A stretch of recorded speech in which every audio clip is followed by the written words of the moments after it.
stolen vehicle pursuit underway. Assignment manager Mark Liu is at the desk. Mark, what's happening here? Okay, Amy, this is happening right now in the San Fernando Valley. This is actually in the Van Nuys area near Roscoe and Van Nuys Boulevard. So that silver vehicle you see there, that's a silver four-door newer model Camry. LAPD officers out of the Foothill Division have been chasing that car for the better part of about 30 minutes. SkyCal just getting overhead. They're describing it as a stolen vehicle. The police code was code 37. It's a stolen vehicle. We know that the driver is an adult woman inside that car. Now, first, it was a lights and sirens pursuit. The air unit is overhead. The LAPD helicopter is tracking that silver Camry.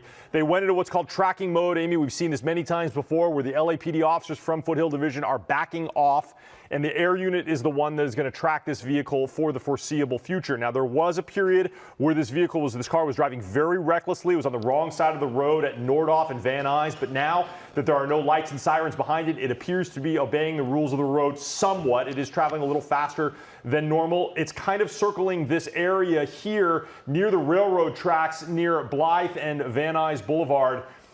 For a while, the driver of this car got out and parked on Arminta, went into the trunk of the car and got what appeared to be a sunshade, we heard the air unit describe, and put the sunshade up and perhaps pretend like there was no one in the car. Well, the air unit was overhead and began directing LAPD officers to get into position to put spike strips on the sides of the street. And as soon as those LAPD officers began to approach this vehicle, that driver took off again. So here we are now driving through the greater part of Van Nuys. We're now, I believe, somewhere near Van Nuys and maybe Keswick, heading in a southbound direction, as LAPD officers are now coordinating with the air unit to stay behind this car at a reasonable distance. But Amy, no lights and sirens behind it right now. Yes, Mark, and of course we know that is always an attempt to get these drivers to slow down. This woman doesn't seem to be going too fast, stopping there at a red curb there, maybe trying to park and maybe stop. That would be the best case scenario. Wow, perhaps she doesn't know that the deputies are up in the air still keeping a close eye on this vehicle? Well, I'll tell you, this is now the second time that we have seen this driver do this, to sort of pull over, stop, roll down the window. Now, there's virtually no way that she could not know that there are helicopters in the area. There's at least 4 media airships like SkyCal and 1 LAPD chopper that is flying much lower than the media helicopters. So it's very loud where this car is. You'll be able to, if you've ever heard 1 helicopter fly over your house, imagine 5 helicopters.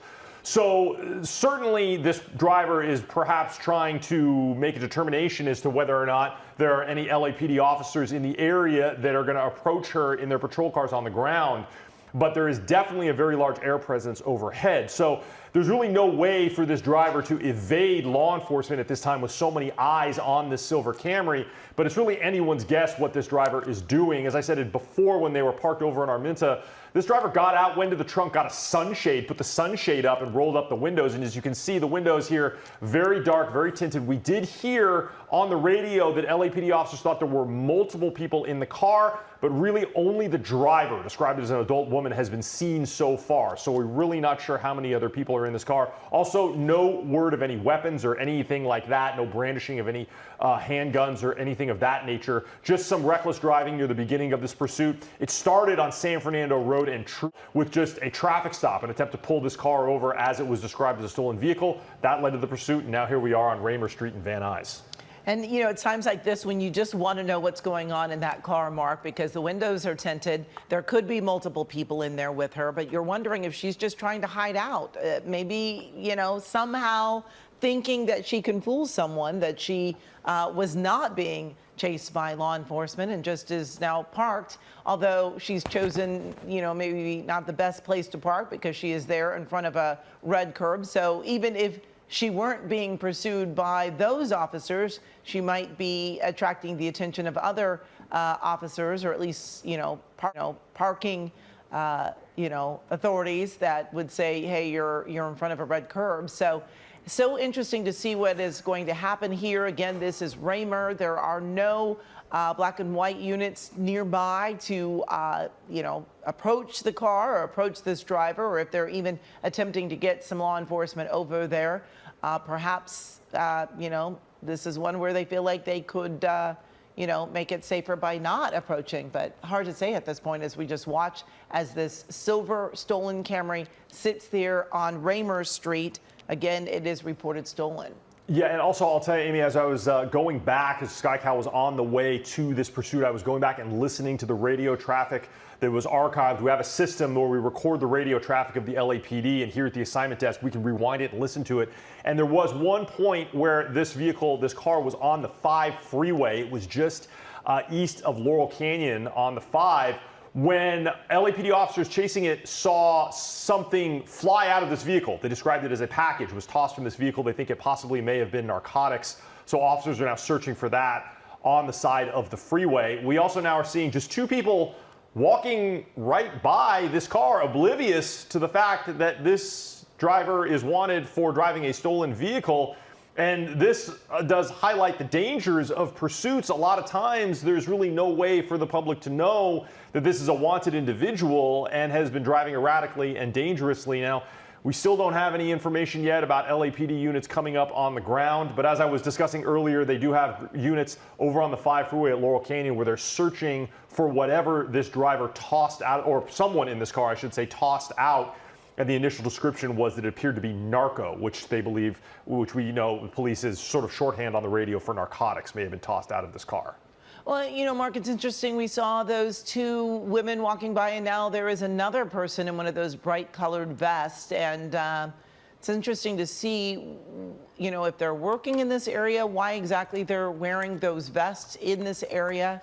But certainly no law enforcement in the area. And as we continue to watch to see if this person is going to get out of the stolen silver Camry or if they're just going to sit there for a while. But we have seen multiple people in the area very close by, and we're getting a wider look here at this area just to give you a better idea of what this area actually includes. And it does look very industrial here on Raymer Street. But the driver in that car, no one getting out. We don't know how many people are in the stolen vehicle. But Mark, as you were mentioning before, the driver did get out at one point, got a sunshade out of the trunk. And now we're wondering why she's still just sitting there and what her next plan is. Yeah, Amy, so as I was just listening to some radio traffic from the LAPD air commander that's overhead. Sometimes it's a little frustrating for communication issues between LAPD divisions. This air commander has moved from one division to another, moved from Foothill Division to Mission Division to now Van Nuys Division. These are all just sort of administrative divisions of the LAPD in the San Fernando Valley. But the initial pursuing division was the LAPD Foothill Division. Those officers sort of went into tracking mode and then went back to base when it went onto the 5 freeway. This car now here in Van Nuys Division, and the air commander is talking to dispatch saying, hey, listen, I've been tracking this stolen vehicle overhead. We don't have any officers behind it. Hey, dispatch, do you have any officers in the area that have a spike strip? Maybe we can get them in front of and behind this car. It's not moving. This is a sparsely populated street. This is a perfect opportunity to place spike strips around a vehicle that's not moving. And the dispatch is telling them they're trying to vector in some officers to do that, but they're really just there's not always an officer available with spike strips to do that. You have to be trained on how to use that. So they are trying to do that right now. But in the meantime, this air commander continues to keep an eye on this car. And Amy, as you said, it's very strange. Perhaps this person, this driver, described as an adult woman wearing a gray tank top with black shorts, is in there, maybe on the phone, maybe just running the air conditioning. It is a very hot day in Van Nuys, right by the railroad tracks there. And you can see just people, like you said, pedestrians walking by oblivious, probably wondering why there are 5, maybe 6 helicopters circling over this one spot by the railroad tracks. But the air unit's not giving up here, and they're going to do their best to vector in some LAPD units. these people probably here realizing something's going on because they're seeing so many helicopters overhead. Cars also slowing down. We don't know if that driver is talking to people as they pass. It's difficult to tell. It looked like perhaps that window was rolled down, but I couldn't tell, Amy. Yeah, and some of these people, oh, now she's taken off again, Mark, and at a high rate of speed. It looked like that person who was, taking pictures, perhaps they knew that this car was, involved in a pursuit, and they came out to see it. Hopefully they were watching KCAL and went out to see if the car was as close as they were seeing on TV. Now we've got a little traffic there, and we're going to have to see how aggressively she tries to get away, but certainly waiting her turn at that intersection. But, yeah, now the last off that fast was because an LAPD unit was coming up behind her, and it did sound like the air unit had just told an officer that was approaching, hey, she's on the right side of the road, she's by herself, it's a silver Toyota Camry. So there may have been, SkyCal maybe just didn't catch it, but there may have been a patrol unit that was coming up behind, and now here she is stopped again, just further on down the road here at Raymer and Kester. As she waits, we're not sure where that LAPD unit, or if there even was one. Perhaps this driver just got spooked by something that she saw on the street. Like you said, there was someone on their cell phone. I don't know if they knew someone on the street. But right now, again, we're in that waiting game where I do see, let me check the radar. It does look like, yeah, I'm seeing the air unit continuing to circle. N662PD, that's the LAPD Air Support Division, flying at about 1,500 feet, orbiting here with that very powerful camera, similar to the one that SkyCal has right now. Of course, the LAPD one has night vision and a bunch of other surveillance type equipment on it, but they're going to keep an eye on this driver. They're not going to get away, and they're going to see if they can maybe take her into custody as soon as the LAPD unit gets on scene. Yeah, Mark, it looked like there was a lot of movement there in the driver's seat. You see the arm moving, and a lot of movement there for this person. And I was thinking at one point that perhaps they were running out of gas, and that's why they were pulled over. But she took off at such a high rate of speed, it does not appear that, she's out of gas. But you see people seem to be noticing what's going on. You just saw somebody next to her waving outside of the window. So if they know, she knows, and you just have to wonder what her next plan is. But definitely a lot of movement in that driver's side car. You could see her arm moving around quite a bit. Can't quite make out what she's doing there with those dark tinted windows, though. Yeah, so, Amy, we have seen this phenomenon before sometimes with pursuits that start to linger in a similar area since everyone has mobile phones. KCAL is streamed everywhere. You can watch this pursuit in multiple different places. People begin to realize when a pursuit is in their neighborhood, and sometimes you can get people doing that thing that you saw that man hanging outside of the car. This is not a recommended thing to do during a pursuit. No one thinks it's a good idea in order to get out there. It's very dangerous. You need to stay away from operations like this because of how reckless and dangerous pursuits can be. Now it looks like someone making a U-turn directly in front of this car, and this female driver, this lady, again, on the move. This woman waiting now, at least, for cars to get out of the way. We saw a little bit of reckless driving before where she would drive on the wrong side of the road. It's unclear why all of these cars are now parked. Amy, we may be seeing a type of civilian intervention here. Oh. At first, I thought it was just a coincidence that it was one, maybe two cars doing a U-turn, but this looks like several vehicles working in conjunction to try to stop this person. I'm not sure what's going on here, but that was a very close call between that yellow work truck and that silver car. Not sure what we were seeing there. If that could have just been a coincidence of multiple people turning around at the same time, I'm not sure. Yeah, unfortunately, we couldn't see what was up ahead, but it did appear that everyone was turning around. There's a spike strip.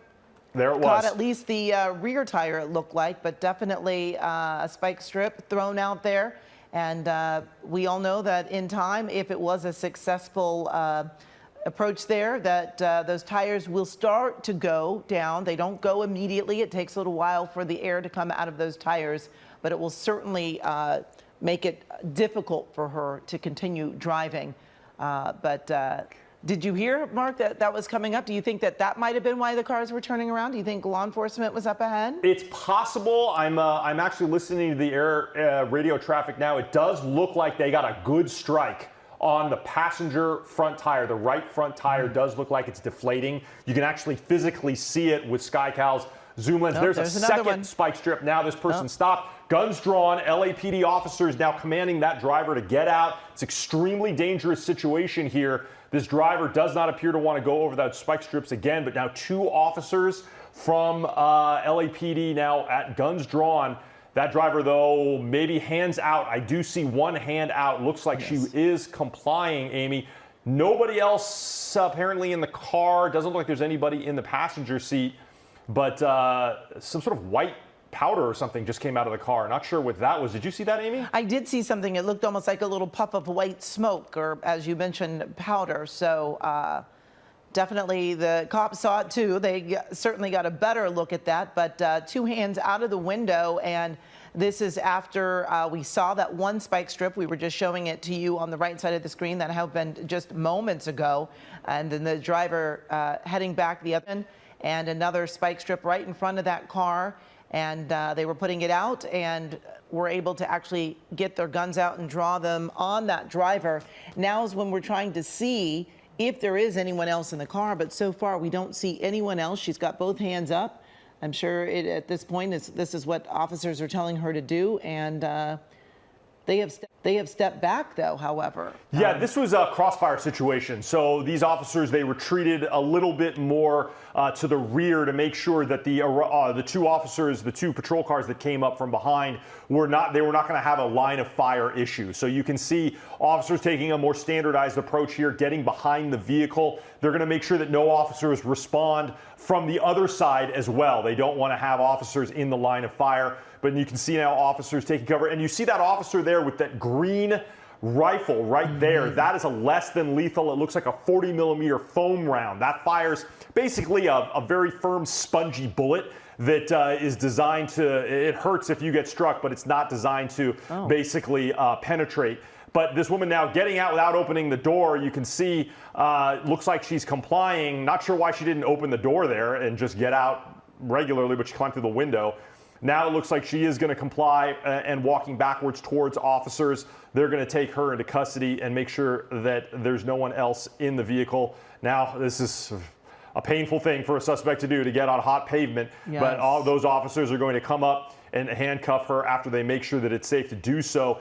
The tinted windows, Amy, is a problem. They can't be sure if there's anybody else in the car. And I'll tell you, the initial radio call was that there was more than one person in the car. So those officers are aware of that. They're not sure if that's accurate or not, but they're going to treat it, though, as it is accurate. You can see an officer there with a shotgun approaching. They're going to clear that car. And once they clear that car, they're going to be able to take that woman into custody. Absolutely, Mark. And we're watching as they do open up those doors, or at least try to get inside that car to make sure that there is no one else in there. We can see they're checking the back seat. They've really got to get up close to that car to make sure, because those windows are tinted so dark. They're also looking at the trunk, perhaps, because we do know that she had gone into the trunk a little earlier to get that sunshade, and it looks like they're going to maybe pop the trunk open to take a look in there as well.